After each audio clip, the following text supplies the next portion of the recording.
Episode number 54 की starting होती है और वो व्यक्ति क्याओ की बातें सुन हैरानी से कहते हैं येनशन वही ना जिसकी लिन परिवार की बेटी के साथ सगाई हुई है। तब क्याओ कहती है हाँ वही, और मुझे नहीं लगता कि जिस किसी भी पर्सन ने तुम्हें मुझे किडनैप करके अबॉर्शन करवाने के लिए कहा वो तुम्हें इतने पैसे देगा, और अगर तुम मुझे यहाँ से जाने देते हो तो ये सारे पैसे तुम्हारे होंगे। फिर वो व्यक्ति मन में कहने लगता है अगर मैं उससे ये कार्ड ले लूं और फिर उसे वहाँ पर सर्जरी के लिए ले जाऊँ तो मुझे ज्यादा पैसे मिल सकते हैं। वो उसे कहता है तो इस कार्ड का पासवर्ड क्या है, मुझे कैसे पता चलेगा इस कार्ड में पैसे है भी या फिर नहीं। तब फिर क्या उसे कार्ड देती हुई कहती है इस कार्ड के पीछे इसका पासवर्ड लिखा हुआ है, तुम खुद जाकर बैंक में से चेक कर सकते हो। फिर वो व्यक्ति हाथ आगे बढ़ती हुई कहता है तो फिर ठीक है मैं इसे ट्राई करूंगा, और तभी अचानक क्या उस कार्ड को झाड़ियों में फेंक देती है और वहाँ से भागने लगती है। और वो व्यक्ति घूमती हुई कहता है अब मैं क्या करूँ। फिर वो कार्ड की तरफ भागती हुई कहता है छोड़ो भी $2 मिलियन ज्यादा इम्पोर्टेंट है।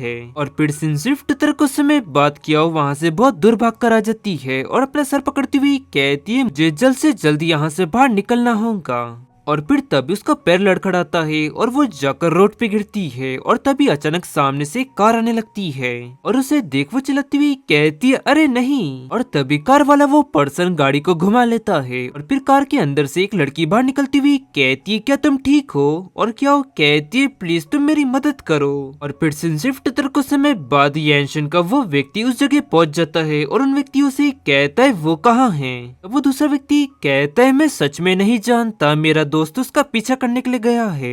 तब येनशन का व्यक्ति कहता है वो किस तरफ गया है। तब वो कहता है मैं नहीं जानता। तभी वो उसके घावों पर लात मारता है और वो जोर जोर से चिल्लाने लगता है और कहता है मैं सच में नहीं जानता, प्लीज तुम मुझे जाने दो। और फिर तभी येनशन के पास एक व्यक्ति आती हुई कहता है मिस्टर येनशन हमें वो व्यक्ति मिल चुका है और हमें उसके पास ये मिला।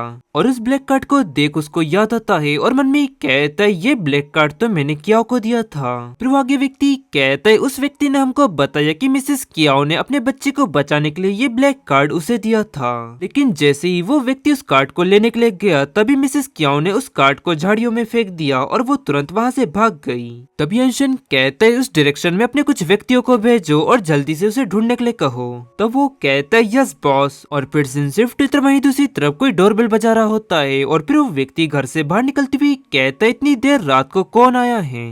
और फिर रानी सी कहते हैं क्या हो तुम, और क्या घबराती हुई कहती है सर मैं अब्रॉड जाकर वहाँ पर रहना चाहती हूँ। और फिर स्विफ्ट तरह में नेक्स्ट डे का समय दिखाया जाता है जहाँ पर येनशन उससे कहता है क्या तुम्हें वो मिली। तब वो व्यक्ति कहता है हमें बस उनकी ड्रेस का एक टुकड़ा मिला है। तब येनशन घूमती हुई कहता है क्या एक कपड़े का टुकड़ा, इस पे तो खून लगा हुआ है। फिर उसका व्यक्ति उसे संभालती हुई कहता है सर क्या आप ठीक है। और तभी येनशन खून की उल्टियाँ करने लगता है और उसका व्यक्ति कॉल पर कहता है जल्दी करो एम्बुलेंस को कॉल करो। और येनशन क्या कहकर उसकी आंखें बंद हो जाती है। और फिर स्विफ्ट तरफ वो हमें हॉस्पिटल में दिखाया जाता है जहाँ पर वो अपने व्यक्ति से कहता है वो भाई जल्दी करो और व्यक्तियों को भेजो और जाकर उसे ढूंढो।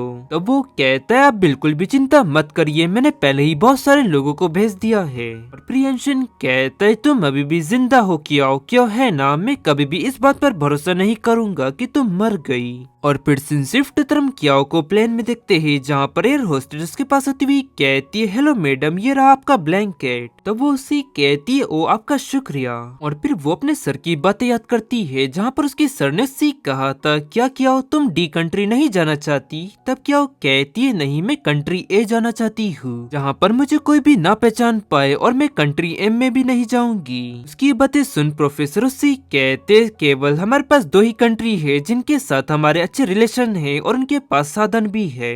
और क्या तुम मुझे इस बारे में बता सकती हो कि आखिरकार तुम्हारे साथ हुआ क्या है। तब वो कहती है किसी ने मेरे बच्चे को मारने की कोशिश की। ये सुनते ही वो दोनों चौंकती हुई कहते क्या। और फिर आगे प्रोफेसर की वाइफ कहती है तुम्हारे साथ ऐसा कौन करेगा, और तुम्हारे हस्बैंड के बारे में क्या, वो कहाँ है। तब वो कहती है उसका और मेरा डिवोर्स हो चुका है और अब वो मेरा एक्स हस्बैंड है। हालांकि मैं ये बात तो नहीं जानती कि मेरे बच्चे को मारने की कोशिश किसने की है, लेकिन मुझे ऐसा लगता है कि मेरे एक्स हस्बैंड का भी इसमें कुछ हाथ है। फिर मन में कहती है और मुझे तो पहले विश्वास नहीं हुआ था जो आनिया ने मुझसे कहा था कि अब सच्चाई मेरे सामने है और अब मुझे इस पर विश्वास करना ही होगा कि येनशन बच्चे को फर्स्ट प्लेस पर नहीं चाहता। और आनिया ने मुझसे कहा था कि उसने बच्चे को रखने का फैसला इसलिए किया क्योंकि वो बच्चे को जन्म देने का अनुभव नहीं करना चाहती थी। और येनशन ने कहा था कि मैं इसे कमोडिटी की तरह नहीं लेता, लेकिन मेरे लिए एक प्रॉब्लम है। का मतलब ये है कि येनशन एक बच्चा तो चाहता है लेकिन वो मुझसे नहीं। तो क्या ऐसा हो सकता है कि आनिया बच्चे के लिए तैयार हो गई होंगी? और येनशन तुमने मेरे से कितने बार झूठ बोले और मैं कितनी ज्यादा भोली थी जो मैंने उन सभी बातों पर विश्वास किया। और गाइस इसी के साथ ये एपिसोड यहाँ एंड होता है। पसंद आया तो लाइक एंड सब्सक्राइब जरूर करें। मिलता है आपको जल्दी नेक्स्ट एपिसोड में।